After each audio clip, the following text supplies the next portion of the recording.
Now, the Kenya Private Sector Alliance, the Institute of Certified Public Accountants of Kenya, and the Central Organization of Trade Unions are now calling upon members of parliament to be mindful of the consequences of either passing or rejecting fundamental clauses in the bill that will directly impact on the cost of living. Seth Olale, or the latest on the Finance Bill 2024. Yeah. The Institute of Certified Public Accountants of Kenya is warning against premature celebrations as it welcomes concessions on the Finance Bill 2024.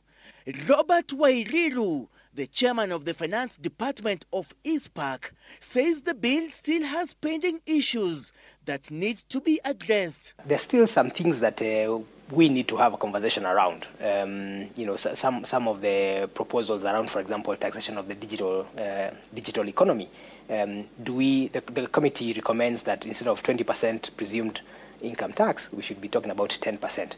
Do we think that is fair? What is the international best practice? What are the studies that in these things? While being cautiously optimistic, ISPAC is warning that the devil is in the detail, even as amendments to various clauses are introduced by members of parliament, with the deadline set for such submissions being Thursday, 1 p.m. And the devil is in the details here, because come tomorrow at 1 o'clock, at least we hope to see the proposed amendments that will feature in this bill, and then we can have an informed debate next week and say, we think you should also consider removing this, or you should consider including this.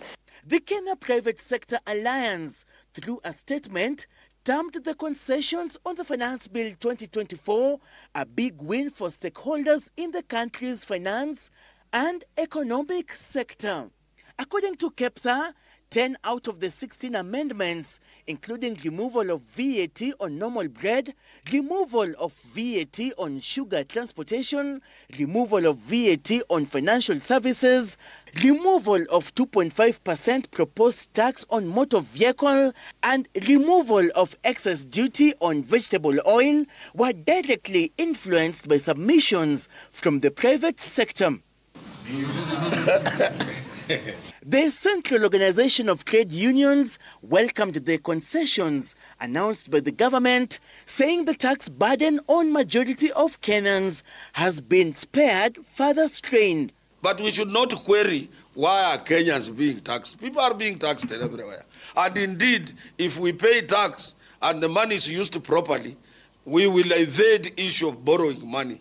Borrowing money, it becomes very difficult for any country to grow.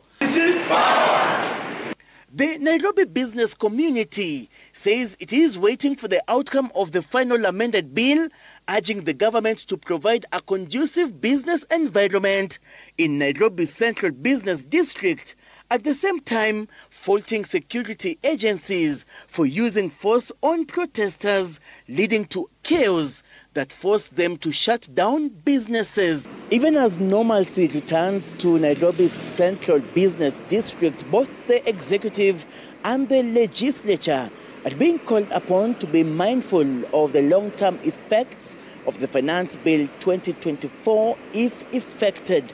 Seth Olale, Citizen TV, Nairobi County. All right, Seth, thanks so much for that. Now, at the same